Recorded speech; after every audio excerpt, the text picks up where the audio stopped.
ಸ್ನೇಹಿತರ, ರಾಜ್ಯದ ಎಲ್ಲ ರೈತರಿಗೂ ಕೂಡ ಬಂಪರ್ ಗಿಫ್ಟ್ ಅಂತ ಹೇಳಬಹುದು. ಸುಮಾರು 5 ದೊಡ್ಡ ಬದಲಾವಣೆಗಳು ಮತ್ತು 5 ದೊಡ್ಡ ಗಿಫ್ಟ್ಗಳನ್ನು ನಿಮಗೋಸ್ಕರ ಡಿ ಕೆ ಶಿವಕುಮಾರ್ ಅವರು ಕೊಡ್ತಿದ್ದಾರೆ.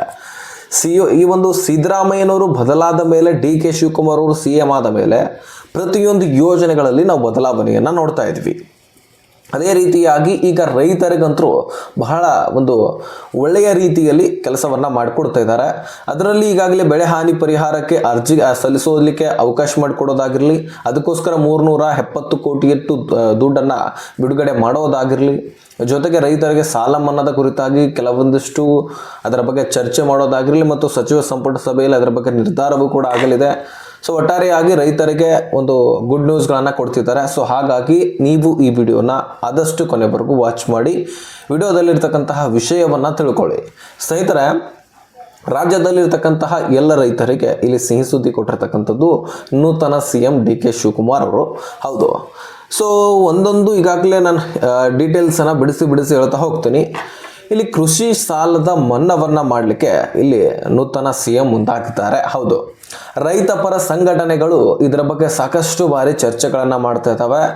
ಈ ಒಂದು ಚರ್ಚೆಯ ಧ್ವನಿ ಡಿ ಕೆ ಶಿವಕುಮಾರ್ ಅವರ ಹತ್ರನೂ ಕೂಡ ಹೋಗಿ ಮುಟ್ಟಿತ್ತು. ಈ ಬೆಳೆ ಹಾನಿ ಪರಿಹಾರ ಜೊತೆಗೆ ಸಾಲ ಮನ್ನಾನೂ ಆಗಬೇಕನ್ನುವಂತಹ ಬೇಡಿಕೆಯನ್ನು ಇಟ್ಟರು. ಯಾಕಂದರೆ ಸಾಕಷ್ಟು ವರ್ಷಗಳೇ ಆಯಿತು ಸಾಲ ಮನ್ನಾನೇ ಆಗಿರಲಿಲ್ಲ. ಜೊತೆಗೆ ಸಣ್ಣ ಪುಟ್ಟ ರೈತರು ಆ ಕಡೆ ಈ ಕಡೆ ಸಾಲವನ್ನು ತೆಗೆದು ಹಾಗೂ ಹೀಗೂ ಅಂತ ಬೆಳೆಗಳನ್ನು ಬೆಳೆದಿರ್ತಾರೆ. ಆ ಬೆಳೆಗಳು ಬರಗಾಲ ಬಿದ್ದಿರುವಂತಹ ಕಾರಣಕ್ಕಾಗಿ ನಾಶ ಆಗೋದು ಅಥವಾ ಹೆಚ್ಚಿನ ಮಳೆಯಿಂದಾಗಿ ನಾವು ಮಳೆರಾಯನ ಆರ್ಭಟವನ್ನು ನೋಡಿರಲಿಲ್ಲ, ಈಗ ನೋಡ್ತಾ ಇದ್ವಿ. ಉತ್ತರ ಕರ್ನಾಟಕ ಸೈಡ್ ಕೂಡ ಮಳೆ ಆಗ್ತಾ ಇದೆ. ಜೊತೆಗೆ ದಕ್ಷಿಣ ಕರ್ನಾಟಕದ ಕನ್ನಡ ಜಿಲ್ಲೆಯಲ್ಲಿ ಕೂಡ ನೀವು ನೋಡಬಹುದು ಶಾಲಾ ಕಾಲೇಜುಗಳನ್ನು ರಜೆ ಕೊಟ್ಟುಬಿಟ್ಟಿದ್ದಾರೆ. ಸೊ ಈ ರೀತಿಯಾಗಿ ರಾಜ್ಯದಲ್ಲಿ ಇನ್ನು ಮಹಾರಾಷ್ಟ್ರದಲ್ಲಿ ಕೂಡ ಮಳೆ ಆಗ್ತಾ ಇದೆ. ಅಲ್ಲಿಂದ ಕೃಷ್ಣಾ ನದಿಯ ಮುಖಾಂತರ ನಮ್ಮ ಕಡೆನೂ ಕೂಡ ನೀರು ಹರಿದು ಬರ್ತಾ ಇದೆ. ಸೊ ಕೊಯ್ನಾ ಡ್ಯಾಮ್ನಿಂದನೂ ಕೂಡ ನೀರು ಬಿಡ್ತಾ ಇದ್ದಾರೆ, ನೋಡ್ತಾ ಇದ್ದಾರೆ ನೀವು. ಈ ಕಡೆ ಸೈಡ್ ಉತ್ತರ ಕರ್ನಾಟಕ ಸೈಡ್ ಎಲ್ಲದ ಕಡೆಯೂ ಕೂಡ ಡ್ಯಾಮ್ಗಳು ಫುಲ್ ಆಗಿದ್ದಾವೆ. ಸೊ ಅದು ಹೆಚ್ಚೆಚ್ಚಾಗ್ತಾ ಹೋದರೆ ಪ್ರವಾಹ ಬರುವಂಥದ್ದು ಸಾಧ್ಯತೆ, ಜೊತೆಗೆ ಹೊಲಸಾಳು ಬೆಳೆಗಳಲ್ಲಿ ನಾಶ ಆಗೋದು ಕೂಡ ಇಲ್ಲಿ ಹೆಚ್ಚಿನ ಪ್ರಮಾಣದಲ್ಲಿ ಕಂಡು ಬರ್ತಾ ಇದೆ. ಸೊ ಇದಕ್ಕಾಗಿ ರಾಜ್ಯ ಸರ್ಕಾರ ಬೆಳೆ ಹಾನಿ ಪರಿಹಾರವೂ ಕೂಡ ಒದಗಿಸಿ ಕೊಡ್ತಾ ಇದೆ. ಇಲ್ಲಿ 2 ಟಾಪಿಕ್ ಮುಖ್ಯವಾಗಿ ಸಾಲ ಮನ್ನಾ ಜೊತೆಗೆ ಬೆಳೆ ಹಾನಿ ಪರಿಹಾರ. ಇದಾದ ಮೇಲೆ ಕೆಲವೊಂದಿಷ್ಟು ಮಾಹಿತಿಗಳಿದ್ದಾವೆ, ಬೇರೆ ಬೇರೆ ಯೋಜನೆಯ ಮುಖಾಂತರ ನಿಮಗೆ ಲಾಭವನ್ನು ಕೊಡ್ತಕ್ಕಂಥದ್ದು, ಅದೇನೇನು ಗಿಫ್ಟ್ಗಳು ಅದೆಲ್ಲವೂ ಕೂಡ ನಾನು ಹೇಳ್ತೀನಿ. ಈಗ ಸಾಲದ ಮನ್ನಾ ಕುರಿತಾಗಿ ಸಾಕಷ್ಟು ಚರ್ಚೆ ಆಗ್ತಾ ಇತ್ತು. ರೈತ ಪರ ಸಂಘಟನೆಗಳು ಇದರ ಬಗ್ಗೆ ಸಾಕಷ್ಟು ಚರ್ಚೆ ಮಾಡಿ ನಮಗೆ ಸಾಲ ಮನ್ನಾ ಮಾಡಲೇಬೇಕು, ಸುಮಾರು 50,000 ರೂಪಾಯಿ ಆದರೂ ಸಾಲ ಮನ್ನಾ ಆಗಬೇಕು ಅನ್ನುವಂತಹ ಒಂದು ಸ್ಪಷ್ಟನೆಯೊಂದನ್ನು ಜೊತೆಗೆ ಚರ್ಚೆಯೊಂದನ್ನು ಮಾಡಿದರು. ಸೊ ಅದಕ್ಕಾಗಿ ಈಗ ಸಾಲ ಮನ್ನಾ ಆಗತ್ತೆ ಅನ್ನುವಂತಹ ಒಂದು ಮಾಹಿತಿ ಕೂಡ ಸಿಕ್ಕಿ ಬರ್ತಾ ಇದೆ. ಆದರೆ ಇದರ ಬಗ್ಗೆ ಕನ್ಫರ್ಮ್ ಮಾಹಿತಿ ಸಿಕ್ಕಿಲ್ಲ. ಯಾಕಂದರೆ ಸಚಿವ ಸಂಪುಟ ಸಭೆಯಲ್ಲಿ ಇದರ ಬಗ್ಗೆ ನಿರ್ಧಾರವನ್ನು ಕೈಗೊಳ್ಳಲಾಗತ್ತಂತೆ. ಡಿ ಕೆ ಶಿವಕುಮಾರ್ ಅವರು ಈಗಾಗಲೇ ಬೆಳೆ ಹಾನಿ ಪರಿಹಾರ ಒದಗಿಸಿ ಕೊಡ್ತಿದ್ದಾರೆ. ಜೊತೆಗೆ ಈ ಸಾಲ ಮನ್ನಾನೂ ಕೂಡ ಮಾಡಬೇಕಂದ್ರೆ ಸಚಿವ ಸಂಪುಟ ಸಭೆಯನ್ನು ಕರೆಯಲಾಗತ್ತೆ. ಆ ಸಚಿವ ಸಂಪುಟ ಸಭೆಯಲ್ಲಿ ಇದರ ಬಗ್ಗೆ ಚರ್ಚೆ ಆಗತ್ತೆ. ಆ ಚರ್ಚೆ ಆದಾಗ ಈ ರೈತರಿಗೆ ಎಷ್ಟರ ಮಟ್ಟಿಗೆ ಸಾಲವನ್ನು ನಾವು ತೀರಿಸಬೇಕು, ಜೊತೆಗೆ ಯಾವ ಯಾವ ಬೆಳೆಗಳಿಗೆ ಸಾಲ ಮನ್ನಾ ಮಾಡಬೇಕು. ಯಾಕಂದರೆ ಈಗ ಉದಾಹರಣೆಗೆ ಹುರುಳು ಜೋಳ, ನೆಲೆಗಡ್ಡಲೆ, ಸೋಯಾಬೀನು, ಹತ್ತಿ, ರಾಗಿ, ಭತ್ತ ಅಂತ ಹೇಳ್ಬಿಟ್ಟು ಸಾಕಷ್ಟು ಬೆಳೆಗಳನ್ನು ಬೆಳೆದಿರ್ತೀರಿ. ನಿಮ್ಮ ಹೊಲಗಳು ಕೂಡ ಇಂಪಾರ್ಟೆಂಟ್ ಆಗುತ್ತೆ. ಫಲವತ್ತತೆಯನ್ನು ಹೊಂದಿರತಕ್ಕಂತಹ ಹೊಲಗಳಿದಾವೆ ಅಂದರೆ ನೀರಾವರಿ ಭೂಮಿಗಳಿದಾವೆ ಅಥವಾ NDRF ಕುಸ್ಕಿ ಜಮೀನುಗಳಿದಾವೆ. ಈ ರೀತಿಯಾಗಿ ಅದರ ಬಗ್ಗೆ ಚರ್ಚೆ ಮಾಡಲಾಗತ್ತೆ. ಜೊತೆಗೆ ಅದರ ಬಗ್ಗೆ ಚರ್ಚೆ ಆಗೋದ್ರ ಬಗ್ಗೆ ಸೊ ಪಂಚನಾಮೆ ಅಂತ ಕರೀತಾರೆ ನೋಡಿ, ಅದು ಕೂಡ ಆಗತ್ತೆ. ಅದೆಲ್ಲವೂ ಕೂಡ ಆದ ಮೇಲೆ ನಿಮಗೆ ದುಡ್ಡನ್ನು ಕೊಡುವಂಥದ್ದು ಇದೆಲ್ಲವೂ ಕೂಡ ಪ್ರೊಸೆಸರ್ ಈ ಸಾಲ ಮನ್ನಾದಲ್ಲಿ ಇರುತ್ತೆ. ಹತ್ತತ್ರ 50,000ವರೆಗೂ ಕೂಡ ಸಾಲ ಮನ್ನಾ ಆಗಲಿದೆ ಎನ್ನುವಂತಹ ಮಾಹಿತಿ ಸಿಗ್ತಾ ಇದೆ. ಇನ್ನು ಜೊತೆಗೆ ಬೆಳೆ ಹಾನಿ ಪರಿಹಾರದ ಬಗ್ಗೆನೂ ಕೂಡ ಮಾಹಿತಿ ಕೊಡಬೇಕಾಗಿತ್ತು ನಿಮಗೆ. ಬೆಳೆ ಹಾನಿ ಪರಿಹಾರಕ್ಕೆ ಆಲ್ರೆಡಿ ಅರ್ಜಿ ಪ್ರಾರಂಭವಾಗಿದೆ. ನಿಮ್ಮ ಒಂದು ಫ್ರೂಟ್ಸ್ ID ಜೊತೆಗೆ ಯಾವ ಬೆಳೆಯನ್ನು ಬೆಳೆದಿದ್ದೀರಿ ಅದರ ಬಗ್ಗೆ ಮಾಹಿತಿ, ಜೊತೆಗೆ ಆಧಾರ್ ಕಾರ್ಡು, ನಿಮ್ಮ ಪಹಣಿ ಇಂಪಾರ್ಟೆಂಟು, ಪಹಣಿಗೆ ಆಧಾರ್ ಕಾರ್ಡ್ ಕೂಡ ಲಿಂಕ್ ಆಗೋದು ಇಂಪಾರ್ಟೆಂಟು. ಸೊ ಇವುಗಳನ್ನು ತೆಗೆದುಕೊಳ್ಳಿ. ಜೊತೆಗೆ ನಿಮ್ಮ ಫೋಟೋ, ನಿಮ್ಮ ಬೆಳೆಗಳು ನಾಶ ಆಗಿರ್ತಕ್ಕಂತಹ ಒಂದು ಫೋಟೋ ಅಥವಾ ವಿಡಿಯೋ ಅವುಗಳನ್ನು ಅಧಿಕಾರಿಗಳಿಗೆ ತೋರಿಸಬೇಕಾಗತ್ತೆ. ಅದಕ್ಕಾಗಿ ಇವುಗಳನ್ನು ಕಲೆಕ್ಟ್ ಮಾಡಿಕೊಂಡು ನಿಮ್ಮ ತಾಲೂಕಿನಲ್ಲಿರ್ತಕ್ಕಂತಹ ಗ್ರಾಮ ಪಂಚಾಯಿತಿಗಳಿಗೆ ತೆಗೆದುಕೊಂಡು ಹೋಗಬಹುದು. ಅಲ್ಲಿರ್ತಕ್ಕಂತಹ ಅಧಿಕಾರಿಗಳಿಗೆ ಇದರ ಬಗ್ಗೆ ಮಾಹಿತಿಯನ್ನು ಕೊಟ್ಟು ಈ ರೀತಿ ನಮ್ಮಲ್ಲಿ ಕೂಡ ಬೆಳೆ ಹಾನಿಯಾಗಿದೆ, ಅದಕ್ಕೆ ಬೆಳೆ ಹಾನಿ ಪರಿಹಾರ ಬೇಕಾಗಿದೆ ಎನ್ನುವಂಥದ್ದನ್ನು ತಿಳಿಸಿ ಅರ್ಜಿ ಸಲ್ಲಿಸಬಹುದು. ಗ್ರಾಮವನ್ನು ಕರ್ನಾಟಕವನ್ನು ಬಾಪೂಜಿ ಸೇವಾ ಕೇಂದ್ರಗಳಿಗೆ ಹೋಗಿ ಅಥವಾ CSC ಸೆಂಟರ್ಗಳಿಗೆ ಹೋಗಿ ಅರ್ಜಿಯನ್ನು ಸಲ್ಲಿಸಬಹುದಾಗಿರುತ್ತೆ. ಇದರ ಜೊತೆಗೇನೆ ಅರ್ಜಿ ಸಲ್ಲಿಸದೇ ಇದ್ದರೆ ದುಡ್ಡು ಜಮಾ ಆಗತ್ತಾ ಅಂತ ಕೇಳಿದ್ರೆ ಇಲ್ಲ, ಅರ್ಜಿ ಯಾರು ಸಬ್ಮಿಟ್ ಮಾಡ್ತೀರಿ ಅವರಿಗೆ ಮಾತ್ರ ಈ ದುಡ್ಡು ಜಮಾ ಆಗುವಂಥದ್ದು, ಇಲ್ಲ ಅಂದರೆ ದುಡ್ಡು ಬರೋದಿಲ್ಲ.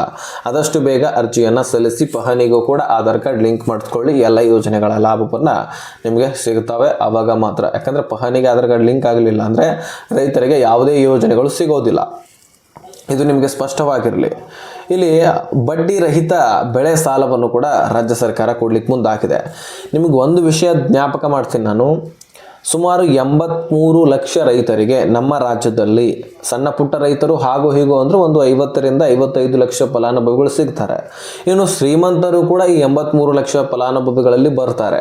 ಒಂದು ಸ್ವಲ್ಪ ಹೆಚ್ಚುವರಿ ಹೊಲಗದ್ದೆಗಳನ್ನು ಹೊಂದಿರತಕ್ಕಂತಹ ರೈತರಿಗೂ ಕೂಡ ಈ ಸಾಲವನ್ನು ಒದಗಿಸಿಕೊಡಲಾಗುತ್ತದೆ.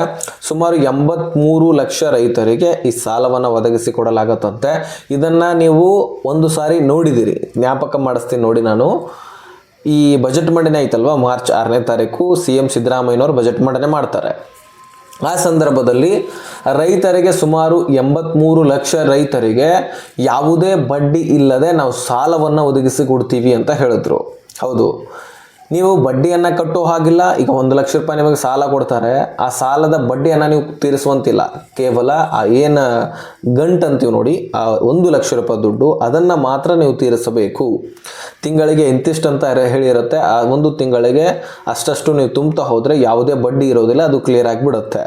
ತದನಂತರ ಮತ್ತೆ ಹೆಚ್ಚುವರಿ ಸಾಲವನ್ನು ನಿಮಗೆ ಒದಗಿಸಿ ಕೊಡ್ತಾರೆ. ಅದರಿಂದ ನೀವು ಯಾವುದಕ್ಕಾಗಿ ಯೂಸ್ ಮಾಡಿ, ನೀವು ಕೃಷಿಗಾಗಿ ಯೂಸ್ ಮಾಡಿ, ಅಥವಾ ಹೈನುಗಾರಿಕೆಗಾಗಿ ಯೂಸ್ ಮಾಡಿ, ಅಥವಾ ನೀವು ಪಶು ಶೆಡ್ಗಳಿಗಾಗಿ ಯೂಸ್ ಮಾಡ್ಕೊಳ್ಳಿ. ಯಾವುದೇ ಒಂದು ಇದಕ್ಕೆ ಅಂದರೆ ಈಗ ಸಪ್ರೇಟಾಗಿ ಯೋಜನೆಗಳಿರ್ತಾವೆ. ಈಗ ಶೆಡ್ ಮುಖಾಂತರ ನೀವು ಶೆಡ್ ಕ್ರಿಯೇಟ್ ಮಾಡಬೇಕು. ಪಶುಗಳ ಸಂಗೋಪನೆ ಮಾಡಬೇಕಂದ್ರೆ ಅದಕ್ಕೆ ನೀವು ದುಡ್ಡನ್ನು ಹೂಡಿಕೆ ಮಾಡಬೇಕು, ಅದರ ಫೋಟೋಸ್ಗಳನ್ನು ಕಳಿಸ್ಬೇಕು. ಇನ್ನು ಮನೆಗಳನ್ನು ಕಟ್ಟಲಿಕ್ಕೆ ಅಂದರೆ ಮನೆಗಳನ್ನು ಕಟ್ಟಿರ್ತಕ್ಕಂತಹ ಫೋಟೋಸ್ಗಳನ್ನು ಕಳಿಸ್ಬೇಕು. ಈ ರೀತಿಯಾಗಿ ನೀವು ಅದರದೇ ಆದಂತಹ ಯೋಜನೆಗಳಿರ್ತವೆ. ಆದರೆ ಇಲ್ಲಿ ಹಾಗಿಲ್ಲ. ಆ 83 ಲಕ್ಷ ರೈತರಿಗೆ ಏನು ಸಾಲ ಸಿಗುತ್ತೆ ಯಾವುದೇ ಬಡ್ಡಿ ಇಲ್ಲದೆ, ಅವರು ಎದಕ್ಕಾಗಿನೂ ಕೂಡ ಯೂಸ್ ಮಾಡ್ಕೊಳ್ಳಿ, ಆದರೆ ಅದನ್ನು ಸರಿಯಾಗಿ ತೀರಿಸಬೇಕಷ್ಟೇ. ಇದು ಸರ್ಕಾರದ ಒಂದು ಮಾಹಿತಿ. ಮತ್ತು ಇದನ್ನು ಅತಿ ಶೀಘ್ರದಲ್ಲಿ ಅಫಿಷಿಯಲ್ ಅಧಿಕೃತ ಮಾಹಿತಿಯನ್ನು ಕೊಡ್ತಾರಂತೆ. ಒಂದು ವೆಬ್ಸೈಟ್ ಕ್ರಿಯೇಟ್ ಮಾಡ್ತಾರಂತೆ. ಆ ವೆಬ್ಸೈಟ್ನಲ್ಲಿ ಅರ್ಜಿಯನ್ನು ಸಲ್ಲಿಸಲಿಕ್ಕೆ ಅವಕಾಶ ಮಾಡಿಕೊಡ್ತಾರೆ. ಅಲ್ಲಿ ನೀವು ಅರ್ಜಿಯನ್ನು ಸಲ್ಲಿಸಬಹುದು. ಅರ್ಜಿ ಬಿಟ್ಟ ತಕ್ಷಣವೇ ನಮ್ಮ ಚಾನಲ್ನಲ್ಲಿ ಮಾಹಿತಿ ತಿಳಿಸ್ಕೊಡ್ತೀವಿ. ಅದಕ್ಕಾಗಿ ಸಬ್ಸ್ಕ್ರೈಬ್ ಮಾಡ್ಕೊಂಡು ಇಟ್ಕೊಳ್ಳಿ, ನೋಟಿಫಿಕೇಶನ್ ಕೂಡ ಅಲ್ಲಂತ ಸೆಟ್ ಮಾಡ್ಕೊಳ್ಳಿ. ಇನ್ನು ಉಚಿತ ರಸಗೊಬ್ಬರಗಳನ್ನು ಕೂಡ ಕೊಡುವಂತಹ ವ್ಯವಸ್ಥೆ ಮಾಡ್ತಿದ್ದಾರೆ. ಸಾಕಷ್ಟು ಹಳ್ಳಿಗಳಲ್ಲಿ ಕೂಡ ಈ ಪ್ರೋಗ್ರಾಮ್ ಪ್ರಾರಂಭವಾಗಿದೆ, ಗ್ರಾಮೀಣ ಭಾಗದಲ್ಲಿ.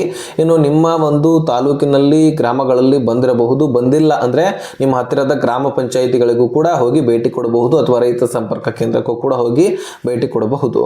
ರೈತರಿಗೆ ವಸತಿ ಯೋಜನೆಯನ್ನು ಕೊಡುವಂಥದ್ದು, ಇದ್ರ ಬಗ್ಗೆ ನಿಮಗೆ ಗೊತ್ತಿದೆ. ಜೊತೆಗೆ ಉಚಿತ ನೀರಾವರಿ ಯೋಜನೆಗೆ ಬೋರ್ವೆಲ್ಗಳನ್ನು ಹೊಡಿಸಿಕೊಡುವಂಥದ್ದು. ಇದ್ರ ಬಗ್ಗೆ ನಾನು ಸಾಕಷ್ಟು ವಿಡಿಯೋದಲ್ಲಿ ಕೂಡ ಚರ್ಚೆ ಮಾಡ್ತೀನಿ. ರೈತರ ಬಗ್ಗೆ ಅಂತೂ ನಾನು ಸಾಕಷ್ಟು ಮಾಹಿತಿಯನ್ನು ಕೊಡ್ತಿರ್ತೀನಿ. ಸೊ ಬೇಕಾದರೆ ನಿಮಗೆ ರೈತರಿಗೆ ಹೆಚ್ಚು ಮಾಹಿತಿ ನಾವು ವೆಬ್ಸೈಟ್ಗಳಲ್ಲಿ ಕೊಡ್ತಿರ್ತೀವಿ. vinodgowda.in ಅಂತ ನೀವು ಸಿಂಪಲ್ ಆಗಿ ಸರ್ಚ್ ಮಾಡಿ, ಯಾವುದೇ ಸ್ಪೇಸ್ ಇಲ್ಲದೆ vinodgowda ಅಂತ .in ಅಂತ ಸರ್ಚ್ ಮಾಡಿ. ಸೊ ಅಲ್ಲಿ ನಮ್ಮ ಮೊದಲೇ ಲಿಂಕ್ ಬಂದುಬಿಡುತ್ತೆ. ಆ ಲಿಂಕ್ ಮೇಲೆ ಕ್ಲಿಕ್ ಮಾಡಿದ್ರೆ ನಮ್ಮ ಎಲ್ಲ ವೆಬ್ಸೈಟ್ನ ಪೇಜ್ಗಳು ಸಿಗ್ತವೆ. ಅದರಿಂದ ಮಾಹಿತಿಯನ್ನು ನೀವು ಪಡ್ಕೊಳ್ಬಹುದು. ಸೊ ಪ್ರತಿಯೊಬ್ಬರು ಕೂಡ ಆ ಒಂದು ವೆಬ್ಸೈಟ್ಗೂ ಕೂಡ ಜಾಯ್ನ್ ಆಗಿ ಯಾರು ವಿಡಿಯೋ ನೋಡ್ತಾ ಇದ್ದೀರಿ. ಹಾಗೆ ಇಲ್ಲಿ ನಾನು ತಿಳಿಸ್ಬೇಕಾಗಿರ್ತಕ್ಕಂತಹ ಮಾಹಿತಿನ ತಿಳಿಸುತ್ತೀನಿ. ನಿಮ್ಗೆ ಯಾವುದೇ ಯೋಜನೆಯ ಕುರಿತಾಗಿ ಪ್ರಶ್ನೆಗಳು ಇದ್ದರೆ ಡಿಸ್ಕ್ರಿಪ್ಷನಲ್ಲಿ ಇನ್ಸ್ಟಾಗ್ರಾಮ್ ಲಿಂಕ್ ಇರುತ್ತೆ, ಅಲ್ಲಿಂದ ಕೂಡ ಮೆಸೇಜ್ ಮಾಡಬಹುದು. ನಾನು ಖಂಡಿತವಾಗ್ಲೂ ರಿಪ್ಲೈ ಕೊಡ್ತೀನಿ. ಈ ಇನ್ಫಾರ್ಮೇಷನನ್ನು ಆದಷ್ಟು ಎಲ್ಲ ರೈತರಿಗೆ ಶೇರ್ ಮಾಡಿ, ಹಾಗೆ ಸಬ್ಸ್ಕ್ರೈಬ್ ಮಾಡ್ಕೊಳ್ಳಿ.